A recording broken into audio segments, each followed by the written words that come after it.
Hello, ഇന്ന് നമുക്കൊരു Eid special chicken dum ബിരിയാണിയുടെ റെസിപ്പി നോക്കിയാലോ? അതിനായിട്ട് ആദ്യം തന്നെ കുറച്ച് ബസ്മതി റൈസ് കഴുകി വൃത്തിയാക്കി മാറ്റി വെച്ചിട്ടുണ്ട്. നമ്മൾ ആദ്യം തന്നെ റൈസ് ആട്ടോ റെഡിയാക്കണ്. അതിന് ആദ്യം ഓയിലും ഗീയും കൂടി ആഡ് ചെയ്ത് കൊടുത്തിട്ട് അതിലേക്ക് ഗ്രാമ്പു, ഏലക്ക, കറുവപ്പട്ട ഇതൊക്കെ കൂടി ചേർത്ത് കൊടുക്കാം. അതിലേക്ക് ഒണിയൻ ഒന്നിട്ട് അതൊന്ന് കുക്കായി വരുമ്പോൾ നമ്മൾ കഴുകി വൃത്തിയാക്കി മാറ്റി വെച്ചിട്ടുണ്ടായിരുന്ന ബസ്മതി റൈസ് ആഡ് ചെയ്യുക. ആ ബസ്മതി റൈസിലെ അതിൻ്റെ ഒരു ഡ്രൈനെസ് മാറിയതിന് ശേഷം മാത്രം നമ്മൾ ചൂടാക്കി വെച്ചിട്ടുണ്ടായിരുന്ന വെള്ളം ആഡ് ചെയ്യുക. ആ വെള്ളം ആവശ്യത്തിന് അരി വേവാൻ ആവശ്യത്തിനായിട്ടുള്ള വെള്ളം ആഡ് ചെയ്യുക. എന്നിട്ട് അതിലേക്ക് കുറച്ച് ചെറുനാരങ്ങയുടെ നീരും പിന്നെ കുറച്ച് ഉപ്പും കൂടി ആഡ് ചെയ്ത് കൊടുക്കുക. എന്നിട്ട് നന്നായി മിക്സ് ചെയ്യുക.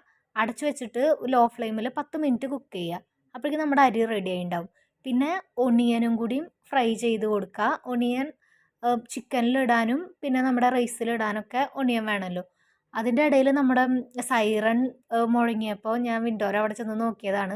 ശരിക്കും പറഞ്ഞാൽ വിൻഡോയുടെ അവിടെ ചെന്ന് നോക്കാൻ പാടില്ല എന്നാണ് പറയുന്നത് സൈറൺ മുഴങ്ങുമ്പോൾ. പക്ഷെ ആ ക്യൂരിയോസിറ്റി കൊണ്ട് ചെന്ന് നോക്കി പോവും. പിന്നെ ആ ഒണിയൻ ഫ്രൈ ചെയ്ത് വെക്കണ പോലെ തന്നെ അണ്ടിപ്പരിപ്പും മുന്തിരിയും കൂടിയും ഫ്രൈ ചെയ്ത് വെക്കണം.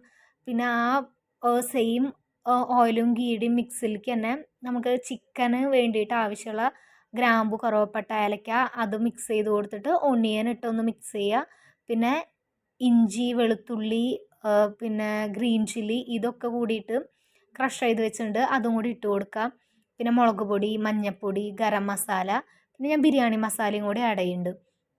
അപ്പോൾ ഒരു പ്രത്യേക സ്മെല്ല് വരുമല്ലോ. വേറെ എസൻസ് ഒന്നും ആഡ് ചെയ്യണമെന്നില്ല. അതിനുശേഷം നമ്മുടെ ചിക്കൻ ആഡ് ചെയ്ത് കൊടുത്ത് അത് നന്നായി ഒന്ന് മിക്സ് ചെയ്ത് അതൊന്ന് വഴറ്റി ഇങ്ങനെ വരുമ്പോൾ തക്കാളി ആഡ് ചെയ്ത് കൊടുക്കുക. പിന്നെ കുറച്ച് കേടും കുറച്ച് ആവശ്യത്തിനുള്ള ഉപ്പും കൂടി ആഡ് ചെയ്ത് നന്നായി മിക്സ് ചെയ്ത് കൊടുക്കുക. എന്നിട്ട് ഒന്ന് അടച്ച് വെച്ച് വേവിക്കുക.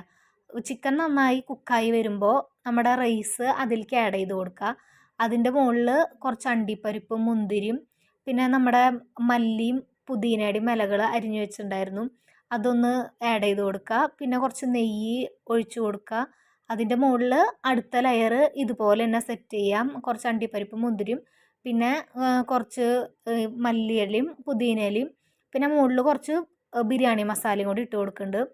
എന്നിട്ട് ഒരു ഫോയിൽ പേപ്പർ കൊണ്ട് നന്നായി കവർ ചെയ്തിട്ട് ദം ചെയ്യാൻ വെക്കാം. ആ ദം ചെയ്ത് കഴിഞ്ഞിട്ട് തുറക്കുമ്പോൾ നല്ലൊരു സ്മെല്ലാട്ടോ വരാം. വേറെ നമ്മൾ പ്രത്യേകിച്ച് എസൻസുകളോ വേറെ കെമിക്കലായിട്ടുള്ള ഒന്നും ചേർത്തിട്ടില്ല. പക്ഷെ നല്ല അടിപൊളി സ്മെല്ലായിരുന്നു കേട്ടോ. ആ ഗ്രാമ്പൂൻ്റെയും ഏലക്കയുടെയും കറുവപ്പട്ടയുടെയും പിന്നെ ബിരിയാണി മസാലയും ആഡ് ചെയ്തിട്ടുണ്ടല്ലോ, നല്ല സ്മെല്ലായിരുന്നു. എന്നിട്ട് അത് നന്നായി മിക്സ് ചെയ്ത് ഒരു പ്ലേറ്റിലാക്കി കഴിക്കുക. നല്ല യമ്മിയായിരുന്നു കേട്ടോ. എന്തായാലും ട്രൈ ചെയ്ത് നോക്കണം.